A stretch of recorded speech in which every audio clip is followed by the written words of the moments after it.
에베소서 1장 19절에서 24절.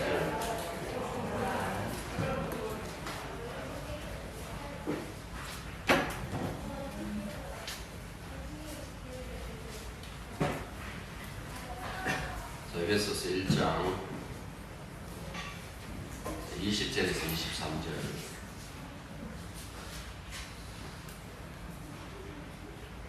다시 읽겠습니다.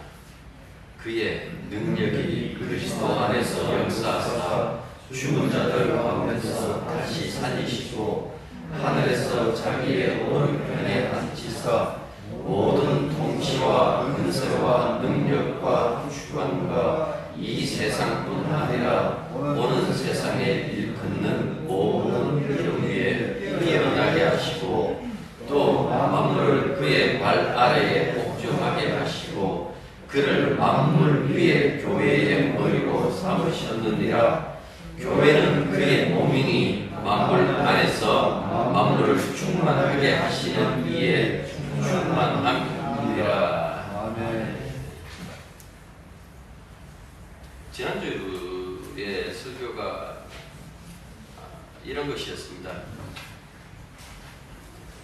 교회를 위해서 바울이 기도할 때에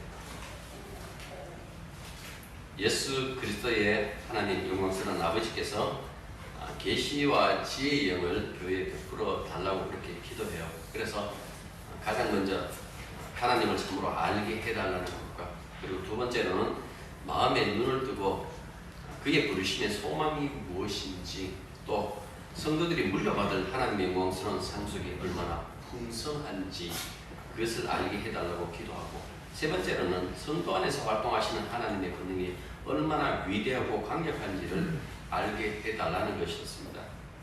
성도에게 역사하는 하나님의 위대하고 강력한 그 권능이 무엇인가라고 했을 때, 오늘 우리가 읽었던 이 본문이 말하고 있죠. 그리스도를 죽은 자 가운데서 부활시켜 당신의 우측 보좌, 다시 말해서 주의 자리에 앉혀 만물을 통치하게 하신 바로 그 권능이다. 그 권능이 바로 교회 안에 충만하게 차 있다라는 그 말을 하고 있습니다. 하나님의 권능이 얼마나 크고 위대한지 그리스도를 통해서 벌이신 그 일로 설명하고 있는데요.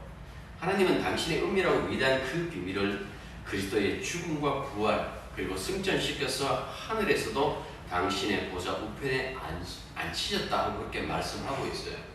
20절을 다시 보시면 그의 능력이 그리스도 안에서 역사했다고 그렇게 말하고 있죠. 죽은 자들 가운데서 다시 살리시고 하늘에서 자기의 오른편에 앉히사라고 이렇게 말하고 있어요. 그러니까 일련의 이 과정들은 창세전에 예정하신 뜻대로 모든 것을 다 이루었다라는 것을 압축하고 있는 거예요. 단순히 하나님이 이런 큰 능력이 있습니다라고 말하는 것이 아니라 창세기부터 시작되어 그 모든 하나님의 그 약속들이 그리스도 예수를 통하여 모두 다 이루었습니다. 하나님은 그런 권능을 베푸셔서 이렇게 이루었습니다 하고 그 말씀을 하고 있는 거예요. 그러니까 하나님이 권능이 아니고서는 이룰 수 없는 일들이기 때문에 그 권능으로 다 이루시고 그 권능이 지금 교회 안에 펼쳐져 있다라는 것이 바울이 주장하는 바입니다.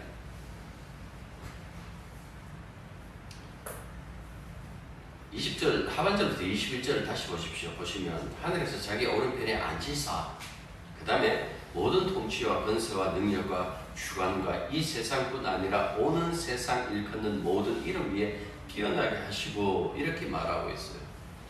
여기 보시면 뭐 에베소뿐만 아니라 신약에 보시면 하늘이 여러 단계로 나뉘어져 있어요.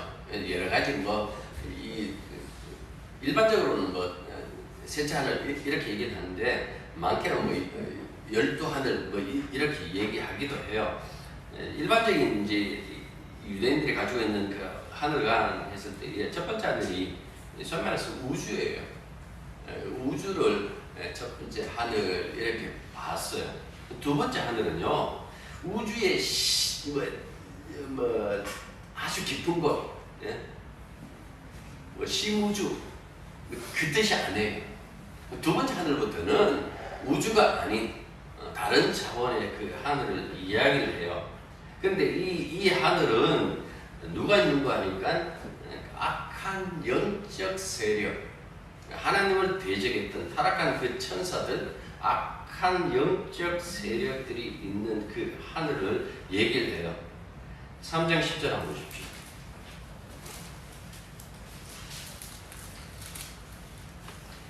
이는 이제 교회로 말미암아 하늘에 있는 통치자들과, 우리의 통치자들은 다 뭐 청와대에 있든지 백악관에 있든지 땅에 있잖아요. 여기 보면 하늘에 있는 통치자들과 권세들에게 이렇게 말하고 있죠. 이 소위 말해서 이제 두 번째 하늘을 이야기하는 거예요. 영적인 어떤 이 악마, 이 사탄의 세력들이 있는 거예요. 6장이 똑같은 얘기예요. 12절 보십시오. 6장 12절 보시면 우리의 시험은 혈과 상대하는 것이 아니요 통치자들과 권세들과 이 어둠의 세상 주관자들과 하늘에 있는 악의 영들을 상대합니다. 이렇게 얘기를 하고 있어요. 세상에도 악의 영들이 있지만은 하늘에 있는 그 악의 영들과 우리가 대적하고 있다는 그 사실을 밝히고 있는 것이죠.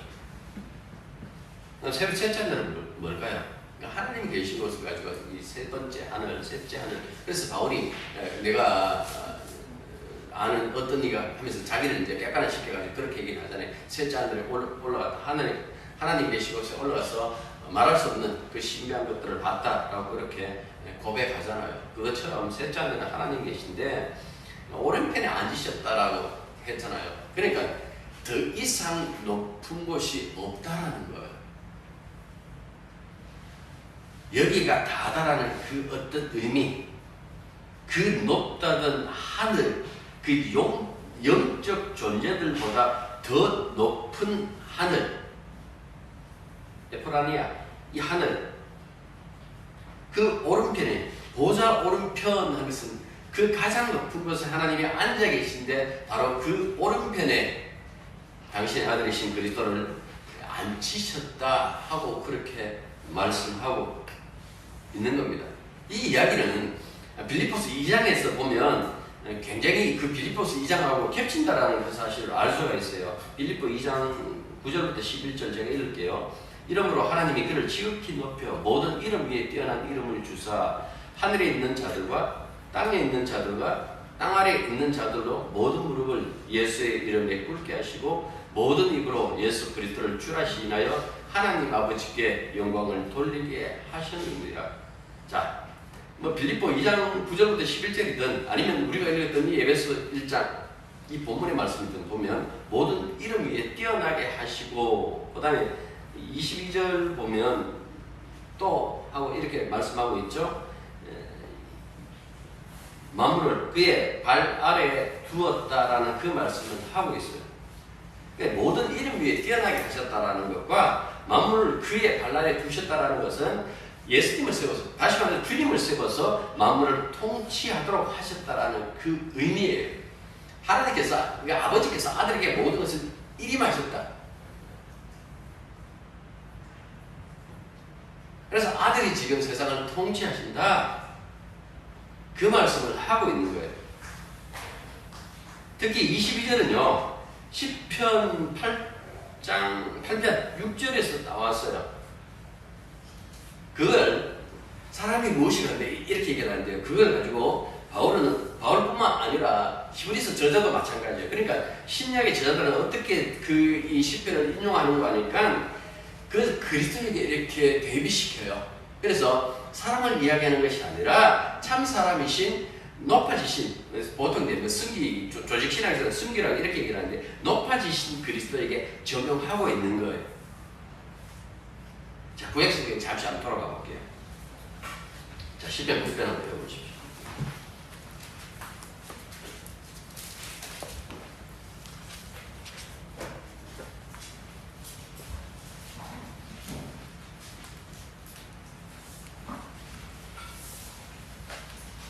활경의 중심점이 3절부터 8절까지예요.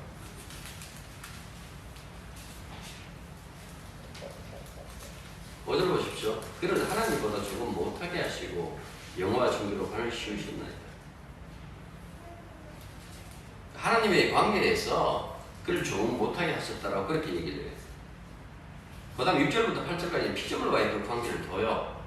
주의 만드신 것을 다스리게 하시고 만물을 그의 발 아래에 두셨으며 곧 모든 소와 양과 들짐승이며 공중의 새와 바다의 물고기와 바닷길에 다니는 것입니다. 자, 요것만 딱 보면 사람에 대해서 이야기하는가 보다. 우리가 창세기 2장 3장을 보면 하나님께서 사람을 창조하시고 하나님이 창조하신 피조물을 다스리라고 말씀하셨으니까 그 부분을 이야기한다라고 그렇게 봐요. 그래서 보면 여기 사람 에노시라고 되어 있는데 하나님은 엘로힘이잖아요. 그 에노시는 엘로힘보다 조금 못하지만은 다른 모든 피조물을 다스리는 권한을 일임했다라는 그것을 이렇게 노래해요.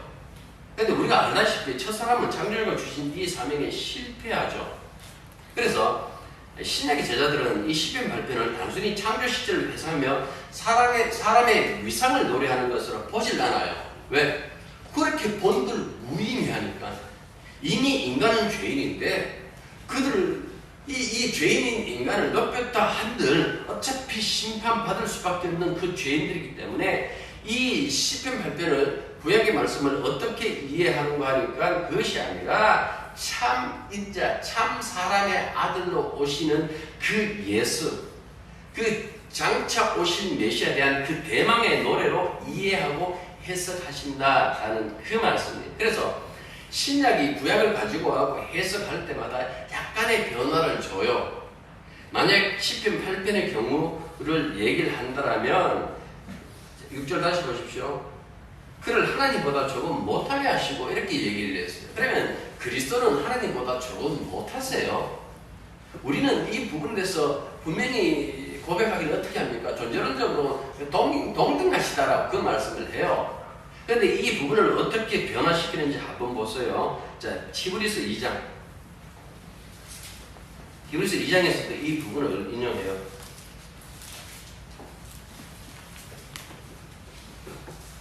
7절 보십시오.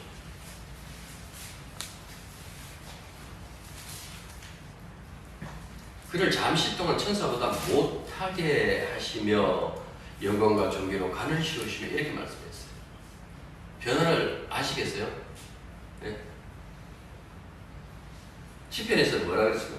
하나님보다 조금 못하게 하셨다라고 얘기를 했어요. 히브리서는요 잠시 동안 그랬어요.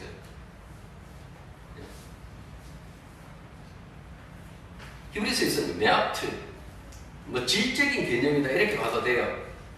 신약인 히브리서에서는 잠시 동안 브라키라는 이 단어를 시간적 개념으로 바꿔버렸어요. 그러니까 사람의 아들로 오신 예수 그리스도가 잠시 동안 낮아지셨다. 물론 하나님하고 천사하고 이 부분도 바뀌었지만은 이런 부분을 통해서 오신 그리스도가 어떤 일을 하셨는지 그 부분을 말씀하시는 거예요. 그 다음에 히브리서 다 읽어보시면 하나님 우편에 앉으셔서 이제 모든 것을 통치하시며 당신이 낮아지셨고 고난받으셨기 때문에 낮은 우리들을 돕지 못할 분이 아니시다라는 그 얘기를 해요. 이런 변화는 신약 저자들의 일방적인 어떤 캐작이 아니에요. 이걸 신학적으로 말하면 이걸 갖고 언약의 변천사라고 얘기를 해요. 언약의 변천사에 따라가지고 지금 이렇게 사용하고 있는 거예요.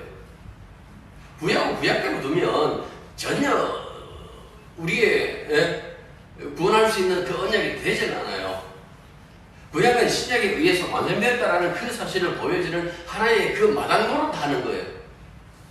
그래서 신약이 구약을 가지고 와서 사용할 때 이 말씀이 이루었다라는 그 이야기를 계속하는 것도 바로 이 언약의 변천사를 통해서 주님이 오셨고 메시아가 오셨고 이제 그분에 의해서 교회가 만들어졌다라는 그 사실을 이야기를 해주고 있는 거예요.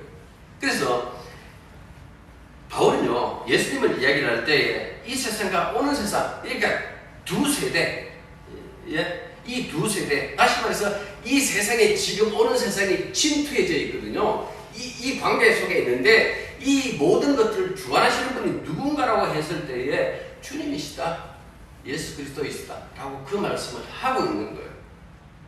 하나님이 그를 만물의 머리, 교회의 머리로 삼았다라는 그 얘기를 하고 있죠. 그만큼 예수님의 그 위상, 그의 하시는 그 일이 무엇인가라는 그 부분을 이야기를 해주고 있어요. 다시 에베소 갑니다.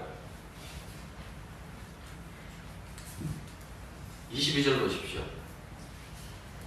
그를 만물 위의 교회의 머리로 삼으셨느니라 이렇게 말씀하고 있어요. 특히 에베소 하면 교회론 뭐 이렇게 얘기할 만큼 교회에 관한 특별한 관심을 보여요. 그런데 가만히 생각해 보십시오. 여러분들 지금 밖에 나가셔서 이렇게 둘러보시면 요즘은 교회마다 불 잘 안 켜요. 근데 밤에 이렇게 나가셔서 이렇게 보면 십자가 불이 막 엄청 많잖아요. 자, 바울 시대를 생각해 보시죠. 몇 개나 되었을까? 이 에베소에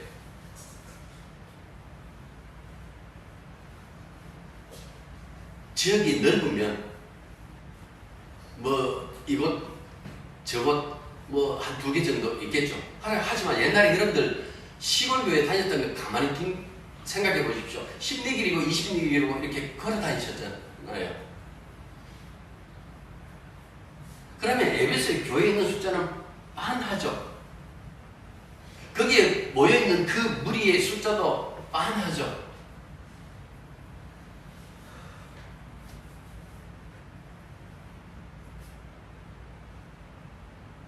사회적인 영향력 있는 사람들이 모였나요? 굉장히 그 당시 부자 동네였던 그 고린도 교회 이야기할 때 뭐라고 얘기하니까 세상에서 그냥 내설 만한 사람들이 없다고 그러잖아요. 초창기 교회의 구성원들은 노예, 출퇴근 노예가 있었으니까요. 뭐 여러분들 그렇게 생각할 만큼 아주 연약하고 나약하기 그지없는 그 구성원들 굉장히 미미했겠죠.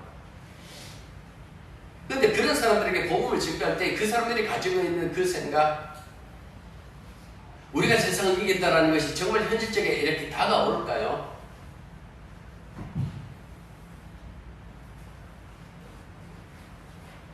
교회가 큰 소리 뻥뻥 칠 때 가만히 보십시오. 교회 숫자가 많은 교회들이 큰 소리 쳐요. 소위 말해서 내가 쥐고 있는 돈이 많다고 생각하는 그런 교회들이 큰 소리 쳐요. 그저 큰 교회가 갖고 도와주십시오 해야 되는 그 작은 교회들은 큰 소리 안 치죠. 세상이 이미 그렇게 변했어요. 근데 바울은 뭐라고 얘기를 하는가 하니까 우리가 만물의 머리다 이렇게 말하고 있는 거예요. 이 부분을 여러분 깊이 생각하셔야 되는 거예요. 도대체 우리가 교회가 만물의 머리라고 얘기했을 때에 교회가 갖추고 있는 어떤 그 세력, 그 힘을 가지고 얘기했는지 아니면 교회가 증거할 수밖에 없는 사랑하는 그 주님, 사람들의 눈에 보이지 않는 그 예수 한 분을 두고 이렇게 얘기했는지 그 부분을 한번 생각해 보셔야 되는 거예요. 굉장히 물질적으로 풍요한데 패배주의에 빠져있는 교인들을 많이 봐요. 그렇지 않습니까? 이 시기에 보면 물론 실패하기도 하고 외면하기도 하고 주님을 안 믿겠다고 그렇게 돌아서기도 하는 사람들 많았겠죠. 그럼에도 불구하고 이들이 보여주고 있는 것은 포기하지 않는 그 믿음의 그 길, 그 모습들을 우리들에게 남겨주었고 그것을 말씀해주고 있는 거예요. 그를 만물 위의 교회의 머리로 삼으셨느니라.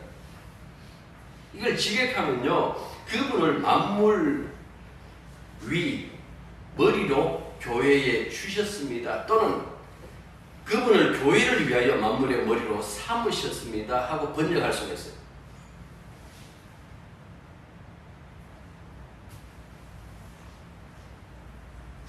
왜 하나님께서는 만물 위의 교회의 머리로 그리스도를 임명하셨을까?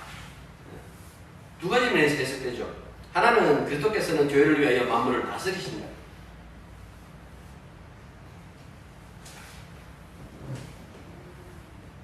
다시 말해 교회는 그리스도의 우주적인 머리됨을 함께 누리고 있다, 뭐 유익을 받고 있다, 뭐 그런 의미로서. 두 번째로는 그리스도는 교회의 머리이며 그 지위에서 만물 가운데 모든 것을 주관하십니다.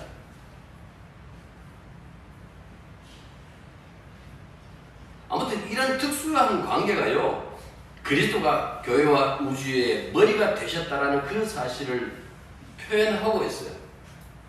그리고 23절 보십시오. 교회는 그의 몸이니 하고 이렇게 말하고 있죠. 바울이 교회와 그리스도와의 관계를 몸과 머리로 이렇게 규정합니다.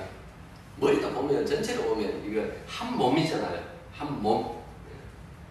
그러니까 그리스도와 교회가 모두가 하나의 몸이다라는 그 의미로서 사용하기도 해요. 자, 그런데 그리스도가 머리라 이렇게 얘기를 했어요. 그리고 교회는 몸이라 그러죠. 이거는 이런 거예요. 전적으로, 교회는 전적으로 그리스도에게 의존되어져 있다라는 그 말씀이에요. 뒤집어서 이야기를 하면 교회가 그리스도를 의존하지 않으면 그건 교회가 아니다라는 그 말씀이에요.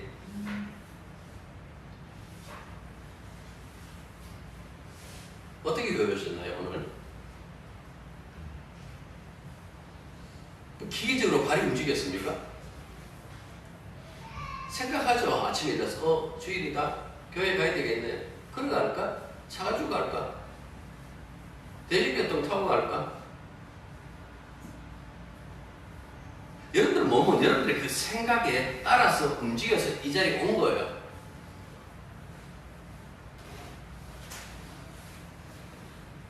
머리의 생각, 그 보이지 않는 명령이 몸을 움직였죠. 만약 여러분들 몸이 머리의 명령을 따르지 않는다면 어떤 일이 벌어질까요? 병들면 그렇잖아요. 뇌혈관이 터져가지고 머리가 제대로 구실을 못하면 몸이 움직이질 않아요.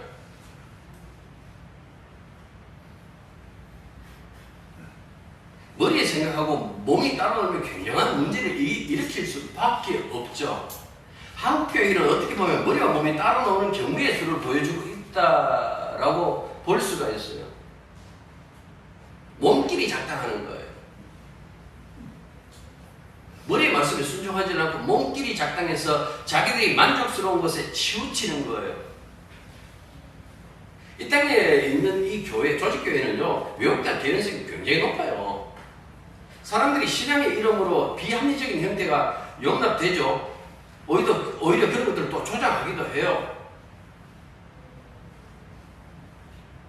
우리는 가끔씩 뉴스에 나오는, 뭐 뉴스에 안 나온다고 해갖고 이 정상적인 교회라는 뜻은 안 해요. 아닌데, 특별히 뭐 이번에 뭐 이만희 구속되니까 30만 굉장히 숫자가 많았어요. 제가 부산에 있을 때문에 해서 그만큼 안 됐거든요. 아버지가 구속됐으니까 우리가 자식 때 우리들도 다 구속할 데가 없어요. 그것들은 감옥에 안 집어넣어도 이미 구속, 우리가 말하는 구속이 아닌, 네? 심판의 구속이 이미 임한 자들이다라는 그 말씀. 그들은 뭐 감옥에 있든지, 저 집안에 있든지, 버림받은 것은 동일하다라는 그 말씀이에요. 근데 뭐라고 얘기를 합니까? 예수님 이야기했어요. 사도들 얘기하고, 네. 고난 얘기했어요. 고난의 시기다. 이 말은 지가 예수라는 거였거든요. 그래서 모르겠어요. 지금 고난받는다 그렇게 얘기했는지 모르겠지만은 그걸 언급해요. 근데 여러분들 이런 엉터리 같은 이 생각들이 과연 이단에서만 나타날까요? 기존 교단에서도 비일비재하지 않습니까? 우리의 현실은 교회가 몸이 머리를 어떻게 하려는 그런 이상한 그 시대를 우리가 살고 있는 거예요. 몸이 머리에 속해져 있다.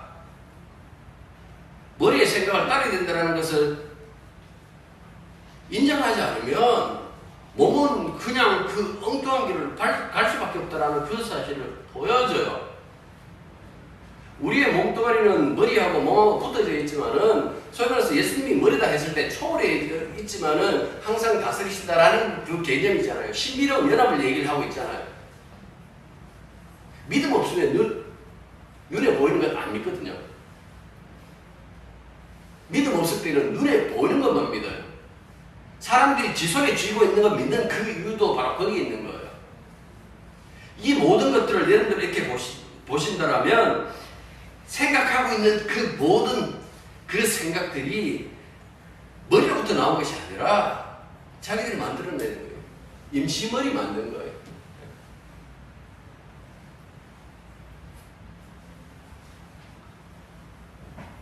그리스도가 머리고 교회가 몸이라는 말은 현대에 비춰서 이야기하면 이렇게 얘기를 할 수가 있어요.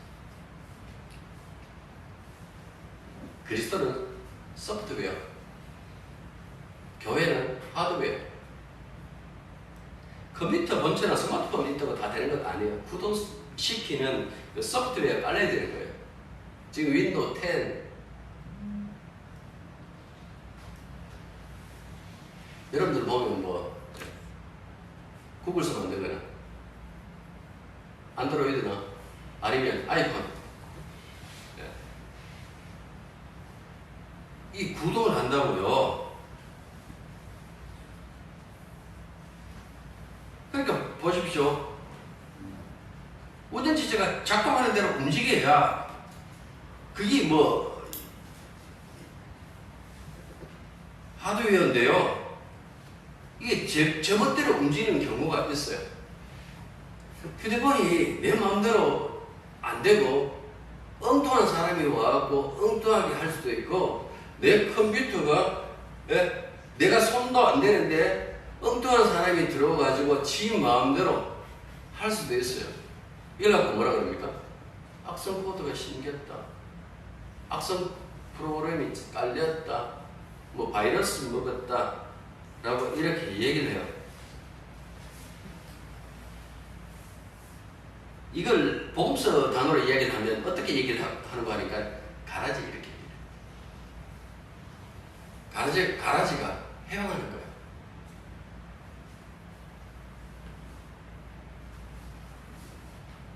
교회가 그리스도의 몸이라는 사실 앞에서 우리가 명심해야 될 것이 있어요. 하나는 뭔가 하니까 그리스도의 몸이라는 사실에 대한 분명한 인식. 이 세상에서 교회를 대체할 만한 것 없어요. 그 어떤 것도 교회를 대체할 수 없어요. 제가 부산에 있을 때 정말 화난 적이 한 번 있어요. 그러나 욕을 그냥 떼어놓고 쌍욕을 해버리는 그 사람 앞에서. 뭔가 하니까 청소 차 타고 다니는 노조에 들어가면 이렇게 얘기를 해요. 이때까지 교회가 못한 짓을 우리 노조가 했다는 식으로 얘기를 하는 거예요. 그러면 안 되는데 제가 대놓고 그냥 욕을 해버렸어요.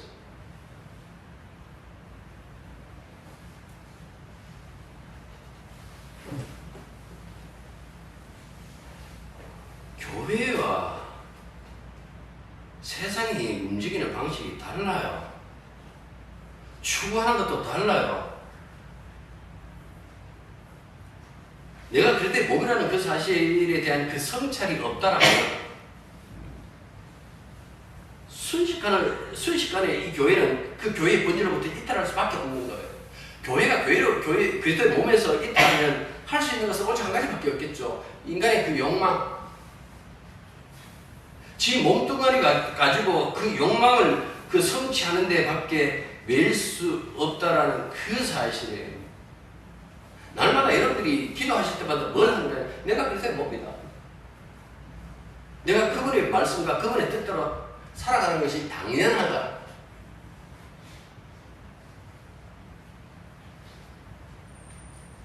몸은 머리의 생각대로 움직이는 것이다. 그래서 우리가 세상 길을 가는 것이 아니라 주님의 길, 다시 말해서 십자가의 길을 가는 것이다. 그 사실에 대한 어떤 그 인식을 여러분들 가지지 않으면 엉뚱하게 살 수밖에 없어요.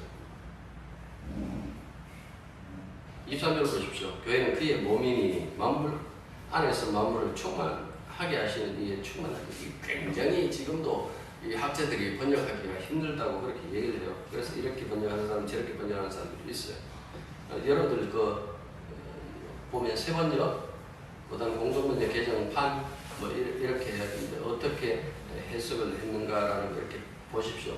보시면 이 해석한 대로 모든 것들이 다 이루어졌다라고 그렇게 믿으시면 되는 거예요. 나는 이걸 선호한다라는 것이 아니라 그리스도의 모든 것이 다 이루어졌다. 그 얘기하는 거예요 지금. 교회는 그의 몸이 만물 안에서 만물을 충만케 하시는 게 충만입니다. 충만하게 한다라는 그 의미. 프레루메누라는 이 단어를요, 수동태 분사로 보느냐 아니면 드물지만 능동태 중간태 분사로 보느냐 굉장히 어렵죠. 대충 얘기하면 이런 거예요. 번역을 이렇게 해요. 교회는 하나님이 충만하게 하시는 그리스도의 충만함이다. 이렇게 번역을 하든지. 골로새서 2장 9절부터 10절 보면요, 그리스도가 하나님 의해서 충만하게 됐어요. 교회는요, 그리스도에 의해서 충만하게 된다. 이렇게 가요. 그런데 이 프레루메누를 능동적 중간태 분사로 본다면요, 이 안에서 모든 것을 충만하게 하시는 분의 충만함이다. 어렵죠?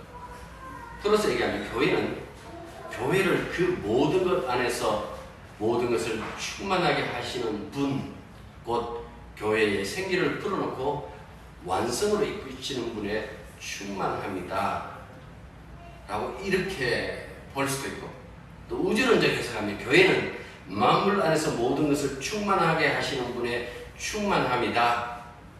다시 말하면 교회는 우주를 모든 면에서 통괄하신 그리스도의 충만함입니다. 그러니까 교회 안에 이 온 우주를 다스리시는 그 그리스도의 충만함이 들어있다라는 그 어떤 의미로서, 이 4장 10절 보면 그 유사한 얘기를 해요. 에베소서.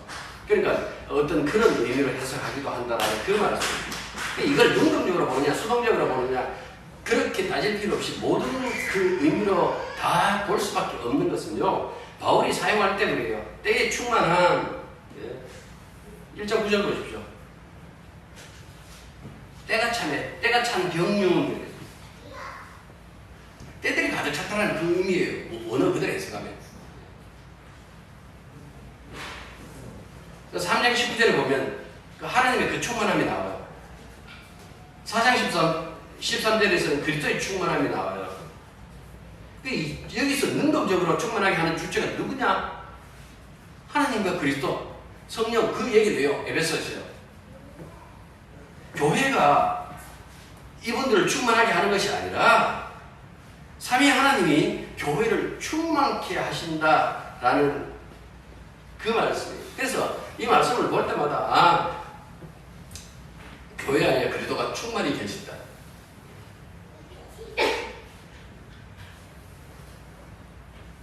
이렇게 얘기한 거예요.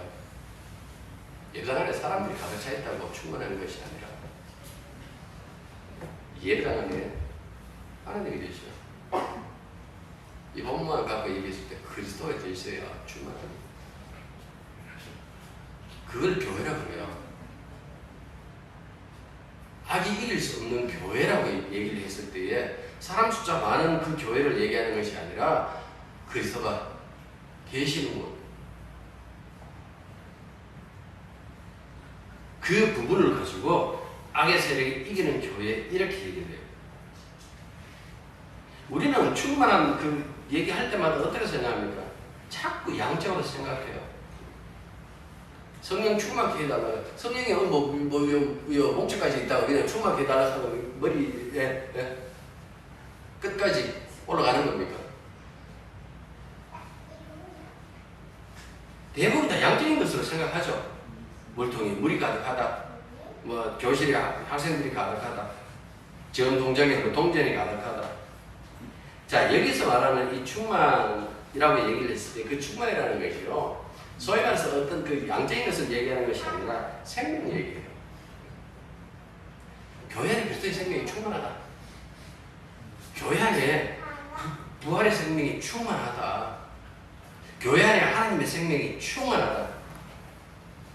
우리가 생각하는 물론 돈이 있어야 돼요. 사람들이 늘 그렇게 얘기를 해요.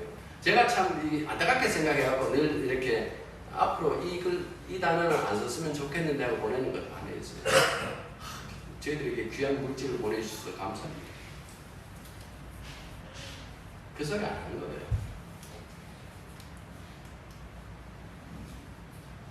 저희들과 함께 하셔서 감사합니다. 이것으로 충만한 거예요. 따로 떼어가지고 귀한 물질 보내주셔서 어린 옆에서 살다 보면 진짜 힘들 때 있어요. 그냥 꽉 막혀갖고 돈 하나 없는데 어느 날 갑자기 생각지도 않는 그 돈이 생기면 하나님께서 보내주셨다라고 생각하고 굉장히 기뻐할 수밖에 없는 그 현실을 알아요. 아는데 그렇게는 단어 안 쓰는 거예요.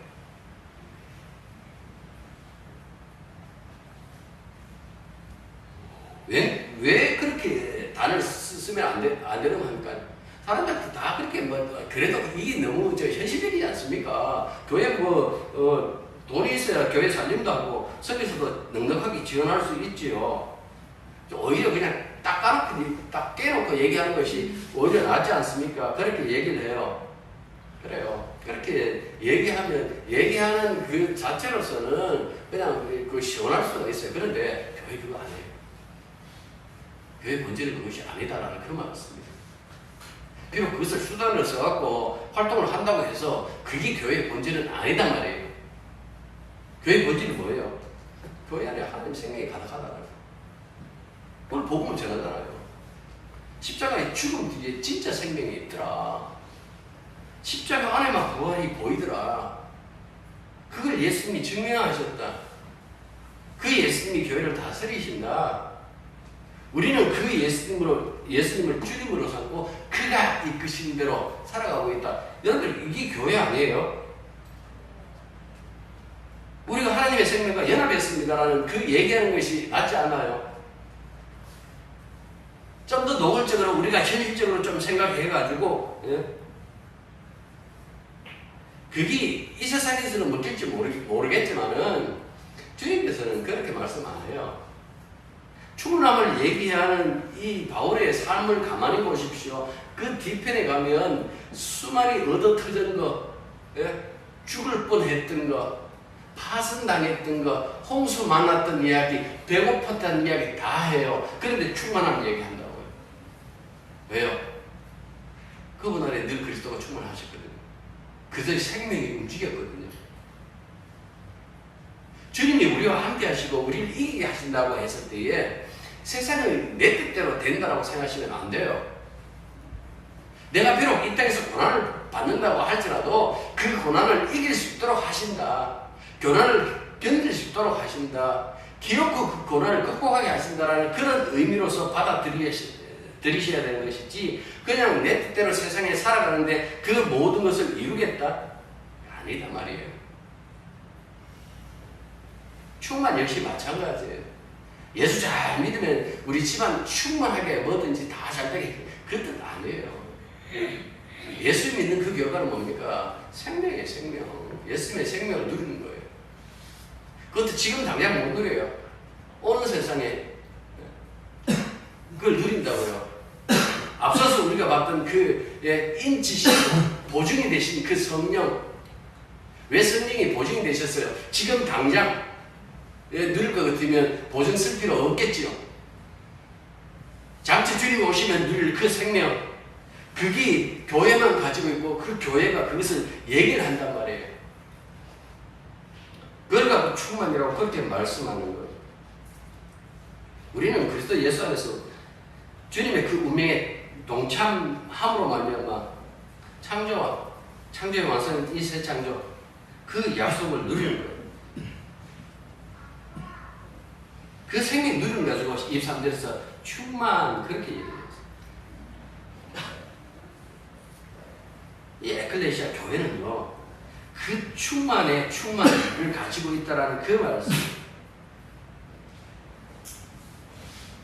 정말적으로 지금 아직도 오면 저는 우리 이제 전투하는 교회 이렇게 얘기해요.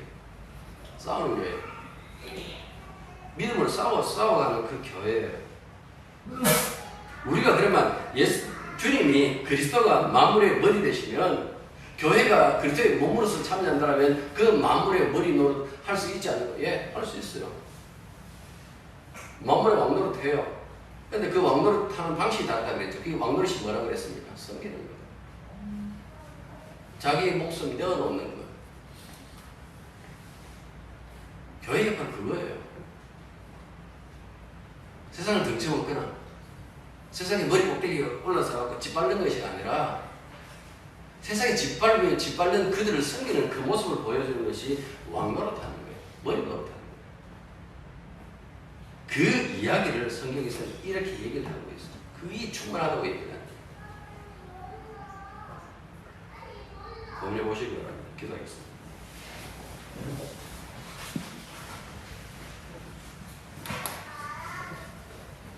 주님이 교회의 머리라는 이 사실이 얼마나 위대한 것인지, 얼마나 감격스러운 것인지 믿음 없이는 알지 못한다 말씀하셨습니다. 교회 안에 있는 그 충만한 주님의 그 생명, 주님의 그 권능과 역사, 이 모든 것들이 우리의 소원을 이루는데 동원되는 것이 아니라 참된 교회를, 참된 생명을 세상에 전달하기 위한, 복음을 증거하기 위한 하나의 안편으로 사용된다는 것을 깨달을 때마다 주여 우리의 삶의 모습을 돌아보게 하시고 다시 하나님 말씀이라는 그 백신으로 치료하여 그리스도의 몸으로서의 그 삶의 길을 온전히 가게 해 주십시오. 상처가 많고 허점도 많고 부족하지만은 그리스도의 몸이라는 그 사실 앞에서는 늘 경건하게 자신을 돌아보고 그 공동체에 참여했다라는 그 사실을 감격 가운데서 주님 받아들이며 온전히 삶 속에서 주의 길을 따르는 삶의 모습으로 나타나게 해 주시옵소서. 예수님 이름으로 기도드립니다.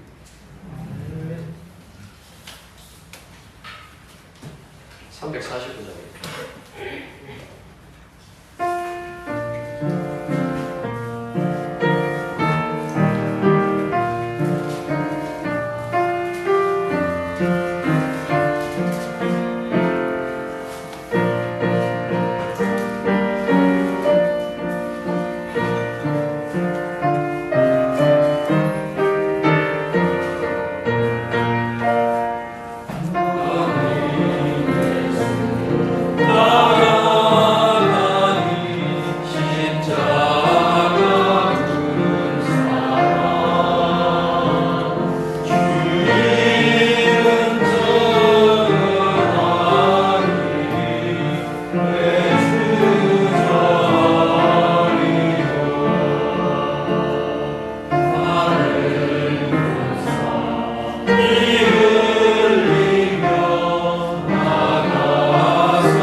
회갑이 넘으신 분들은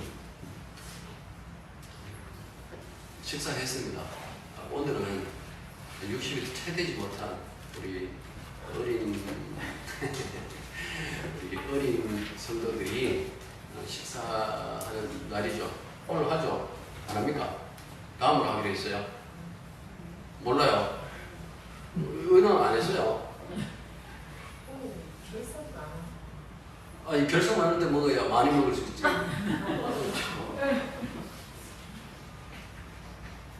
그러면 다음에 이렇게 여러분들이 의논해가지고 그 애들하고 다 같이 해갖고 식사. 청년들은 또 청년들끼리 모여가지고 식사하도록 하십시오.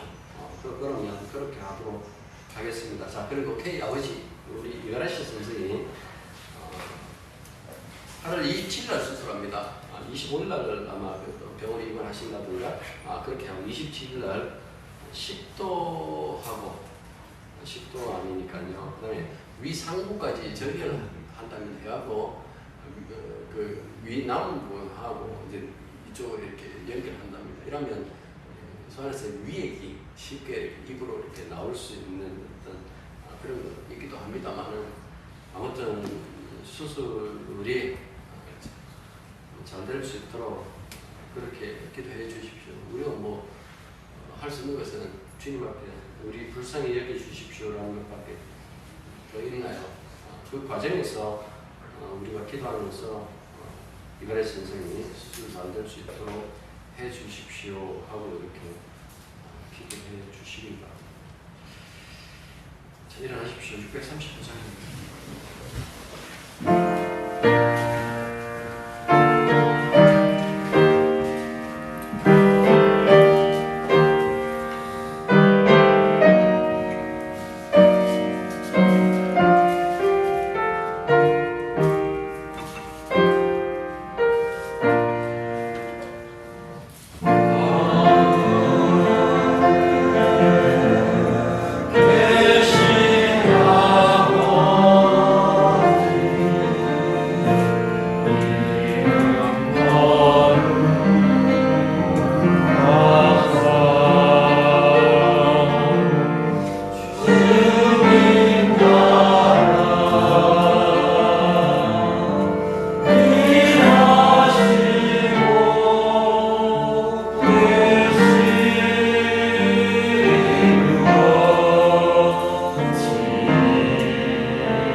하나님 우리 아버지의 크고 놀라시는 사랑과 성령의 교통하심과 교제하심의 진실로 교회가 그리스도의 충만함으로 채워진 공동체라는 그 사실 안에서 언제나 주만 바라보고 그를 따르는 당신의 자녀들 위해 이제로부터 항상 함께 있기를 축원합니다.